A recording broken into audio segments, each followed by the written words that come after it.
नमस्कार, just watch को स्वागत। आज मु गोटे चिंगुड़ी रेसिपी करी बनैबी मलाई करी। से आवश्यक जिनिस दरकार। ये मु 300 ग्राम चिंगुड़ी नहीं, गोटे टमाटो, गोटे पियाज, कंचा लंका 2टा, चिली काश्मीरी चिली गोटे चामच, गरम मसला आधा चामच, मसला गुंड चामचटे, लंका गुंड चामचटे, हलदी गुंड चामचटे, अदा रसुण पेस्ट एठी मु नहीं। आवश्यक अनुसार दबा, आवश्यक अनुसार तेल आउ नड़िया क्षीर। एठी काठी भी मु नहीं। आर आवश्यक मु कहबी कौन दरकार। एठी काठीर कौन आवश्यक मु कहीदेवी। काठी एथिरे चिंगुड़ी रे एमती काठी दे देले चिंगुड़ीटा बंका हबनी भाजिला बेले।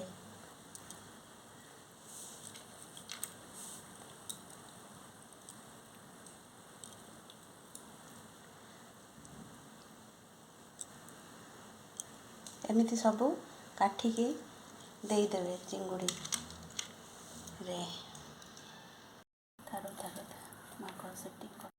एपरी भावे सबू चिंगुड़ी की दे देवे। स्टिक गुड़ाक चिंगुड़ी सीधा सीधा रहो, भल लगे देखा, सुंदर लगे। एथर आम लुण हलदी देदबा, चिंगुड़ी रे गोले दबा।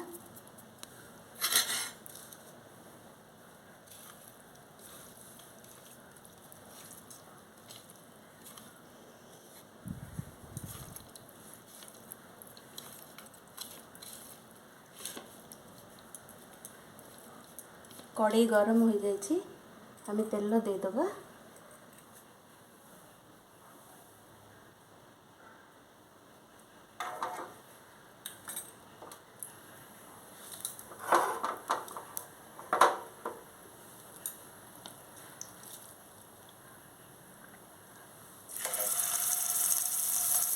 चिंगुड़ी को पकई नवा।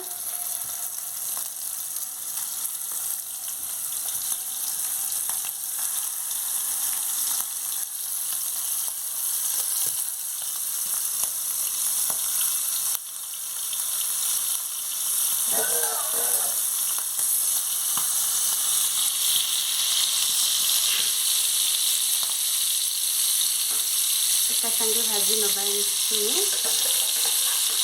दुई थर करवा।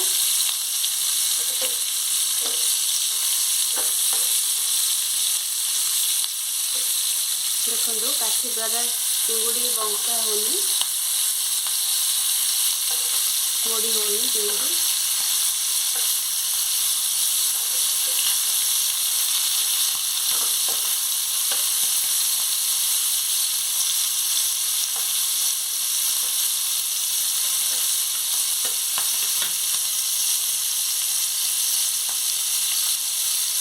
यहीपरि भाव में सबूतक चिंगुड़ी भाजीदबा।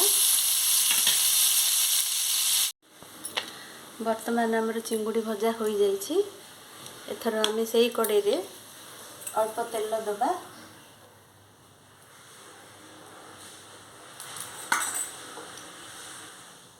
जीरा तेजपत्र घरे जहाँ गोटा मसला थी देदेवे। प्रथम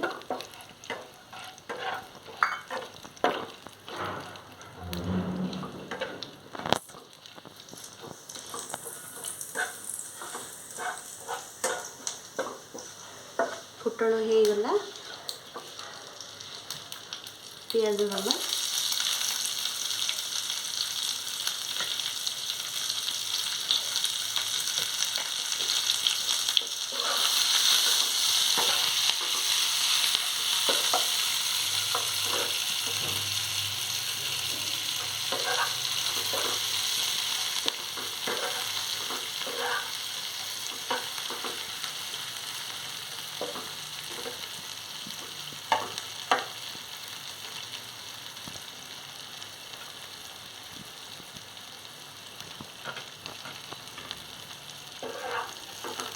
पियाज भाजी हो गले मसला दबा।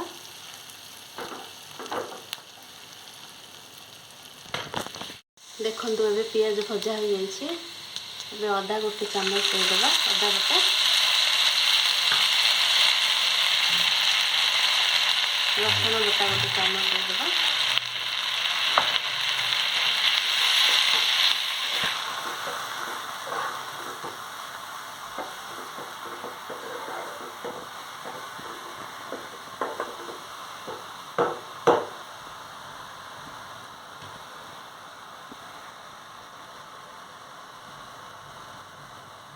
काश्मीरी चिल्ली पकईदेवा।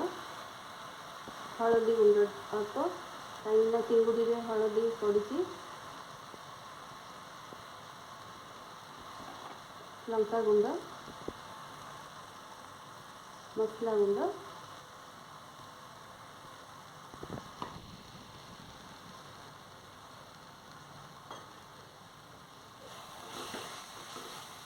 एथिरे पानी जमा यूज करेंगे नहीं कहीं यहाँ मलाई करी क्षीर नड़िया क्षीर रे तैयारी हो।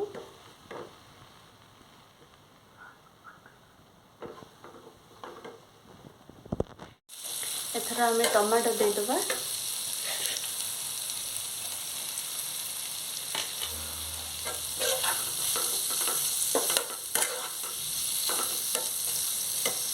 टमाटो देले लुण देदेवे कारण टमाटोटा जल्दी सीझीज। से चिंगुड़ी रे लुण पड़ी देखिकी लुण देवे।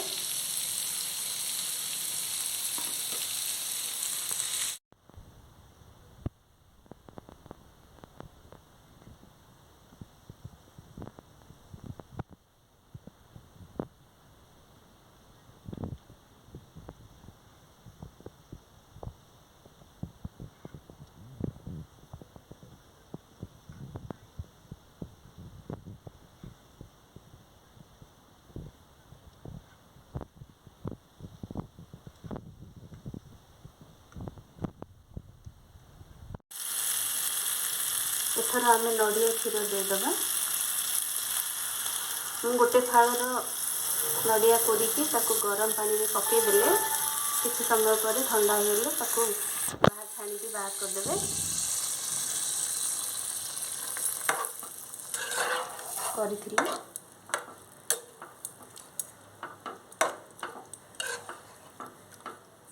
ये टिके सिझिब फुटिब।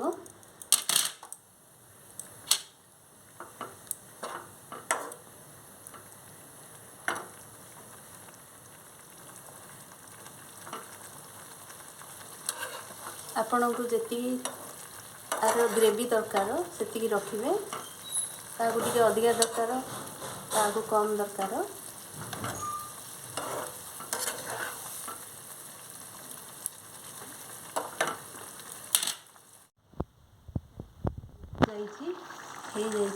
ऑलमोस्ट गरम मसला गुंड देदेबा।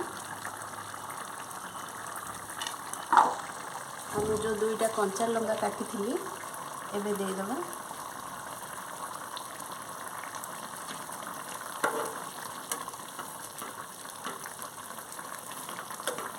एबे हो जाइए मलाई करी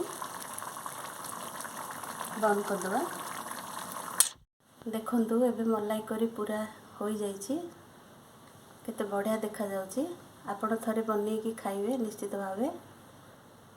आ मो चैनल को सब्सक्राइब करिवे शेयर करिवे लाइक करिवे बेल आइकन दबाइबे। रहिली नमस्कार।